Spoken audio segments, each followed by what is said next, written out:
aumento de huracanes cerca de la península ibérica o tormentas tropicales que llegan a las Islas Canarias y a todo el continente africano en su parte nororiental está influenciado sobre todo por el aumento de las temperaturas en los mares y océanos, temperaturas que han marcado récords este verano en la zona del mar Mediterráneo con sus 28-30 grados y picos también de 27 grados en puntos de la zona del mar Atlántico,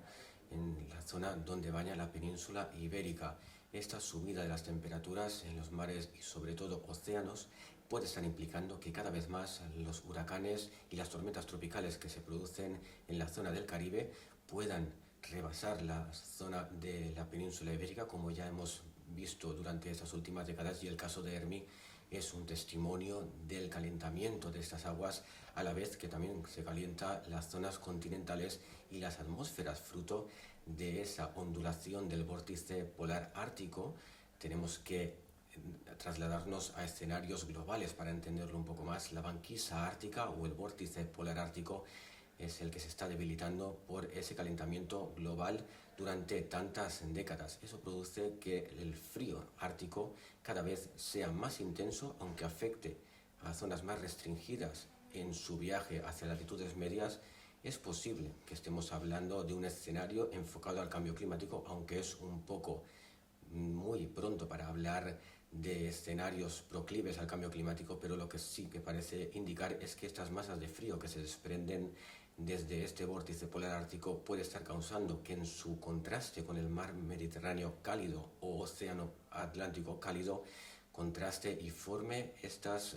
situaciones de ciclones que están más caracterizados por características tropicales que no típicamente mediterráneas o de climas europeos, por lo que en un futuro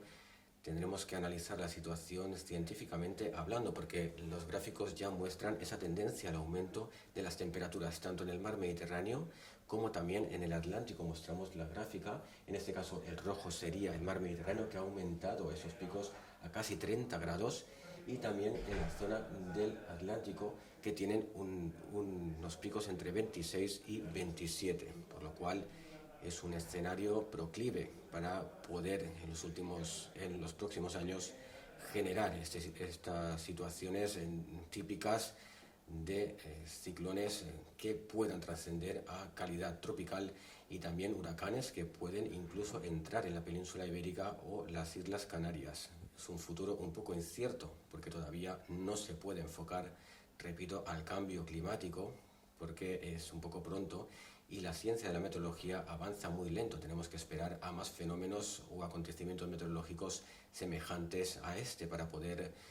relacionarlo con el cambio climático, o simplemente que sea un ciclo en el que la situación meteorológica sea un poco extrema. También es verdad que en los últimos años, fruto de este deshielo ártico y de la bajada de masas de aire frío a latitudes más inferiores, en latitudes es decir, más bajas que las latitudes medias de la península ibérica, por ejemplo, han bajado hasta la zona de África, y eso hace que en su entrada pues puedan coger polvo en suspensión del desierto Sáhara y trasladarlo a los cielos de Canarias, donde viene siendo habitual la calima, pero no tanto es en la zona de Europa, donde cada vez más están avistando situaciones de polvo en suspensión, que todo hace pensar que podría estar relacionado con este cambio climático que produce huracanes y tormentas tropicales como Hermine, por ejemplo.